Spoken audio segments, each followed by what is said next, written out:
ल हाम्रो चाहिँ अब हामी चाहिँ श्री सिंहडा माविको शैक्षिक भ्रमण 2082 कक्षा 10 का भाइ बहिनीहरू लगायत शिक्षकहरूको सहभागितामा हामी आज बिहान लगभग 9 बजे सिंहडा माविदेखि हिँड्यौँ। अनि त्यसपछि साँफेबगर हुँदै यता पुग्यौँ। अलि साँफेबगरमा हामीलाई अलिक ढिला भयो। 12 बजे लगभग हिँड्यौँ। त्यहाँबाट हामी यो अछामको रामारोशन गाउँपालिकाको मुजाबगर भन्ने ठाउँमा पुग्यौँ। त्यहाँबाट सायद सरले 3 बजे टाइमिङ गर्नुभएको थियो सर। हजुर। 3 बाट हामी 2 घण्टामा चाहिँ यो ठ्याक्कै यो स्थल यहाँ लेखिया छ, सुन्दर पर्यटकीय क्षेत्र रामारोशनमा तपाईँलाई हार्दिक स्वागत छ भनेको बोर्ड यहाँ लेखिएको छ। यो चाहिँ रामारोशन क्षेत्र पर्यटन विकास तथा व्यवस्थापन समिति अछामले लगाएको हो। त्यसपछि हामी ठ्याक्कै अब हजुरलाई देखाउन चाहन्छौँ यो बाटो हो। ठ्याक्कै अब हामी यहाँबाट हाम्रा पदमराज सरबाट हामी अब केही सुन्छौँ र दृश्यहरू अगाडि देखाउँदैछौँ। हजुर, हामी अब यो होटलमा प्रवेश गर्दैछौँ। पहिला हाम्रो गाडीहरू छन् हुन्छ।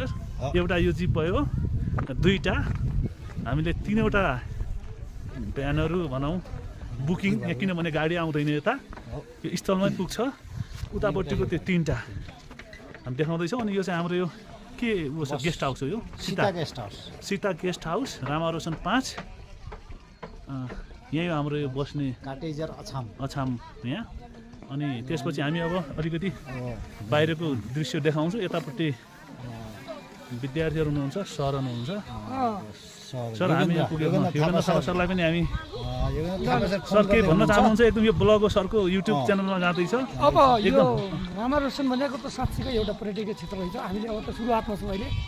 हामी गन्तव्यमा अझै पुगेका छौँ। अनुभव गर्दैछौँ। भर्खरै होमस्टेमा भर्खरै पुगेर हाम्रो खाना बस्नुको व्यवस्थापनमा केही सरहरू खटिरहनु भएको छ। अनि सरको पछाडिपट्टि एकदमै त्यो सूर्य भयो सर, एकदम सिन पनि असाध्यै राम्रो राम्रो है। साँच्चीकै सन्ध्याकालीन सिन साह्रै पुरै यो जिल्लाभरिको भन्दा पनि अब यो सुदूरपश्चिमको पुरै एरिया यहाँबाट देखिने जस्तो राम्रो देखिरहेछ।